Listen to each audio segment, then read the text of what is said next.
ሄሎ ኤንድ ዌልካም። በዚህ ቪዲዮ የግሎባል ትሬንድ ቻፕተር ዋንን አንደርስታንዲንግ ኢንተርናሽናል ሪሌሽንስ የሚለውን የምናይ ይሆናል። ይህ ቻፕተር እንግዲህ ብዙ ርዕሶችን የሚዳስስና ሰፊ የሆነ ነው።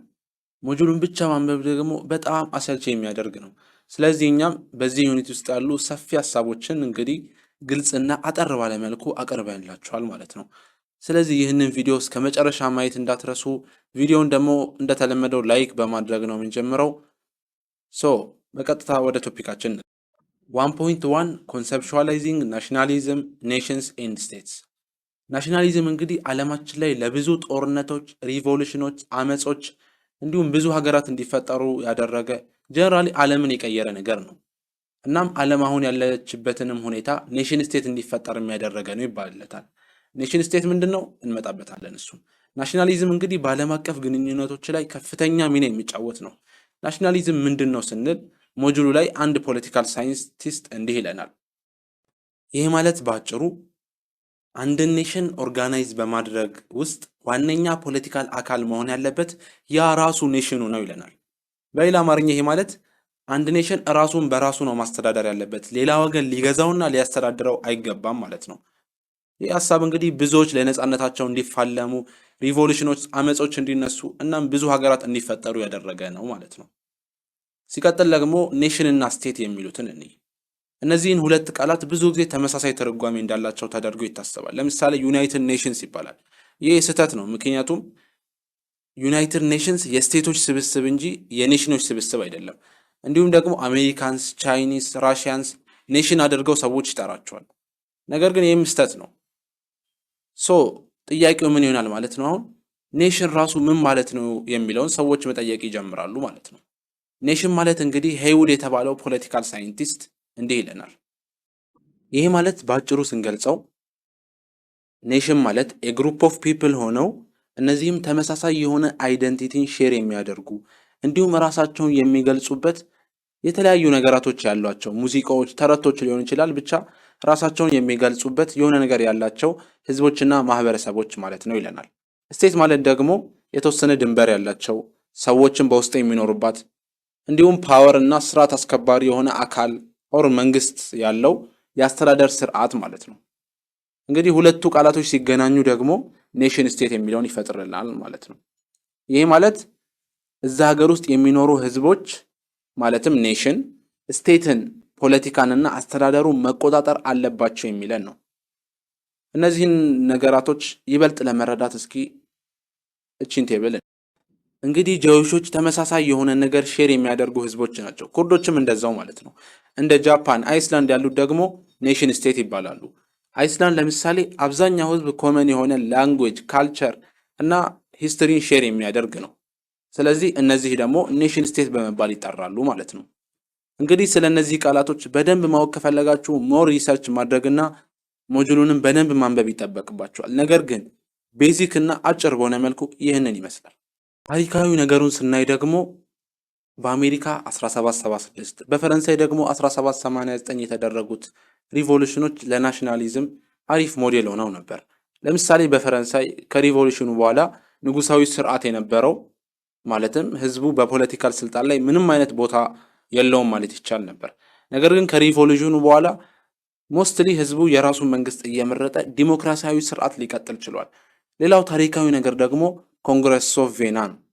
ይህ ደግሞ በጊዜው የዩሮፕ ዋና ዋና ሀያላን የነበሩት ከናፖሊዮን ጦርነት በኋላ ተሰብስበው እንዴት ዩሮፕን ወደ ነበረችበት እንመልስ በሚል ላይ የተሰባሰቡት ነው። ማለትም ይህ ናሽናሊዝም ምናምን ለብዙ ጦርነት ዳርጎናል፣ ወደ ነበርንበት ንጉሳዊ ስርዓት እንመለስ፣ እንዲሁም የሀገሮቹን ድንበር በጊዜው ይሳሉበትና የፓወር ባላንስ እንዲኖር ሌሎችም የተለያዩ ጎሎችን ያወጡበት ነበር።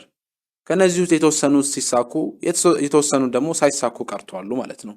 ዩሮፕ ላይ እንግዲህ ናሽናሊዝም ቀስ በቀስ እያደገ እየሰፋ መምጣት ይጀምራል።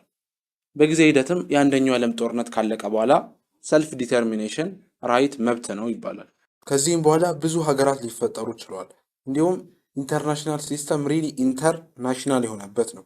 ኢንተር ማለት ቢትዊን አመንግ ማለት ሲሆን ያው ኔሽን ማለት ደግሞ ኔሽን ነው።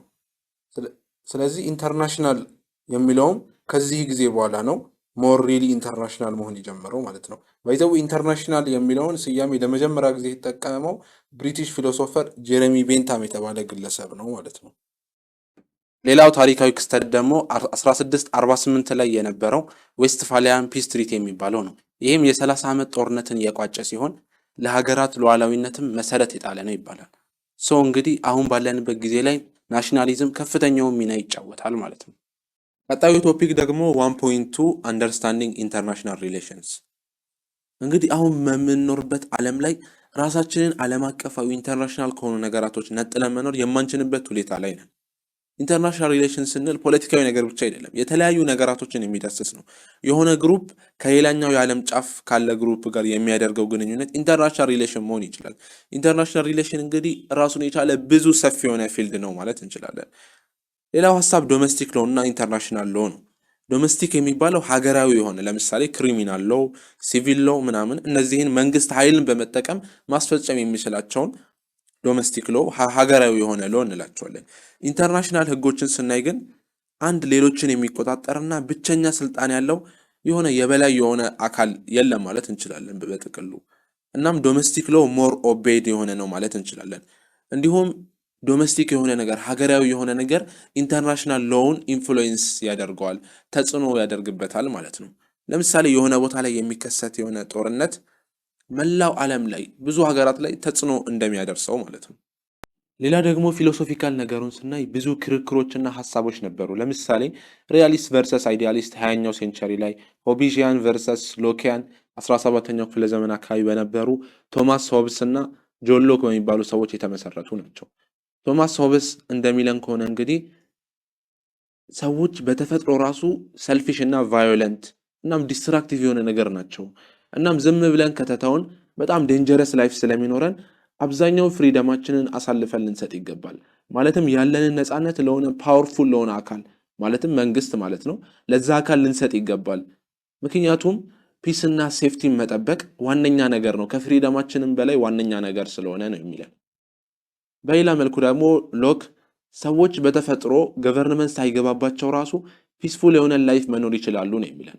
እንደውም ሰዎች ሲወለዱ ናቹራል መብቶች አሏቸው፣ ላይፍ፣ ላይቤሪቲ እና ፕሮፐርቲ። እነዚህንም መብቶች ማንም ሊወስድባቸው አይገባም። መንግስትም መመስረት ያለበት እነዚህን መብቶች ለማስጠበቅ ነው ይለናል። ሪያሊዝም እና አይዲያሊዝም እንዲህ ሆኖ ግን በኢንተርናሽናል ደረጃ ነው። ማለትም ሆበስ ሰዎች ሰልፊሽ ናቸው፣ ስትሪክት ኮንትሮል ያስፈልጋቸዋል ሲል፣ ሪያሊዝም በተመሳሳይ መልኩ ሀገራትም እንደዛው ሰልፊሽ ስለሆኑ አንድ ሀገር ራሱን በመጠበቅ ሰርቫይቭ ማድረግና ፓወርፉል መሆን ያለበት ይለናል። አይዲያሊዝም ደግሞ በጆን ሎክ ኢንፍሉዌንስ የተደረገ ሲሆን የተለያዩ ዓለም አቀፋዊ ኦርጋናይዜሽን እንደ ዩናይትድ ኔሽን ያሉትን በመክፈት ኢንተርናሽናል ህጎችን በማውጣት እና ዲፕሎማሲን በማጠናከር ጦርነት ብቻ ሳይሆን ሰላምንም የተሻለ ነገርንም ማስገኘት እንችላለን የሚል ነው። እንግዲህ ስለ እነዚህ ቲዎሪዎች በጥቂቱ ካየን ወደ ቀጣዩ ቶፒክ ደግሞ እንሂድ። ቀጣዩ ቶፒክ 1.3 ዘ ኔቸር ኤንድ ኢቮሉሽን ኦፍ ኢንተርናሽናል ሪሌሽንስ። ይህ ፓርት እንግዲህ ሙሉ ሂስትሪ ብቻ ነው ማለት እንችላለን። ሞር ለማወቅ ከፈለጋችሁ ሞጁሉን በደንብ ማንበብ ትችላላችሁ። ነገር ግን ሰመራይዝ ለማድረግ ያክል በሜዲቫል ዩሮፕ ጊዜ ብዙ ፖለቲካል ፓወር ሎካሊ ነበር። ትናንሽ አነስተኛ ገዢዎች ነበሩ፣ ጌቶች፣ ንጉሶች ምናምን ነገር ማለት ነው። እንዲሁም ዩሮፕ ውስጥ ሁለት ትላልቅ አውቶሪቲዎች ነበሩ። እነሱም ካቶሊክ ቸርች እና ሆሊ ሮማን ኢምፓየር ማለት ነው። ካቶሊክ ቸርች ሃይማኖታዊ የሆነ ፓወር አለው፣ የሰዎችን ላይፍ ዲፕሊ ኢንፍሉዌንስ የሚያደርግ ነው። ኢምፓየሩ ደግሞ ጀርመን ስፒኪንግ የሆኑ አነስተኛ በመቶ የሚቆጠሩ ቦታዎችን ያዘ ነው። ነገር ግን ዩሮፕ ላይ ያን ያክልም ኢንፍሉዌንስ አልነበረውም። እንግዲህ በጊዜ ሂደት አንዳንድ ቦታዎች ስቴቶች ምናምን ሞር ጠንካራ መሆን ይጀምራሉ። ለምሳሌ ኢንግላንድ እና ፍራንስ ከሊቀ ጳጳሱ ትእዛዝ መቀበል አንፈልግም ይላሉ። ኢንግላንድም ለጳጳሱ ታክስ መክፈል ታቆማለች። በጊዜ ሂደትም ፕሮቴስታንት ሪፎርሜሽን፣ ከዛ ደግሞ ዌስትፋሊያ ትሪቲ የ30 ዓመት ጦርነትን የቋጨና የሉዓላዊነትን መሰረት ያስቀመጠ፣ እንዲህ እያለ እንግዲህ ዩሮፕ ላይ ለውጦች መጀመር ይጀምራሉ። እንግዲህ ሀገራትም አምባሳደር እየላኩ ብዙ ስምምነቶችን ይፈጽማሉ። በጊዜ ሂደትም በመላው ዓለም ላይ ይሄ ነገር መስፋፋት ችሏል ማለት ነው። እዚህ ጋር ሌላ የሚጠቀሰው ነገር ኮሎናይዜሽን ነው። 1914 ላይ ስናይ እንግዲህ ኦልሞስት አብዛኛው የዓለማችን ክፍል በዩሮፒያን ስር ነበር። ከጥቂት ሀገራት ጃፓን፣ ኢትዮጵያ፣ ፐርዢያ እንደዚህ የመሳሰሉ ሀገራት ከጥቂት ሀገራት ውጪ አብዛኛው ፓርት በዩሮፒያን ፓወር ውስጥ ነበር።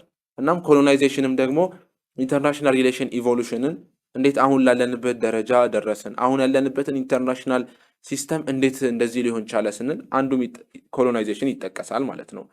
እንግዲህ ከሞላ ጎደል ይህንን ይመስላል። ኢንተርናሽናል ሪሌሽን ኢቮሉሽንን በደንብ ማወቅ ከፈለጋችሁ ሞር ሪሰርች ማድረግ ሞጁሉንም ማንበብ ይጠበቅባችኋል። በብዛት ታሪክ ብቻ ስለሆነ ነው ጀስት ከላይ አድርጌ ያለፍኩት። ወደ ቀጣይ ቶፒካችን እንሂድ።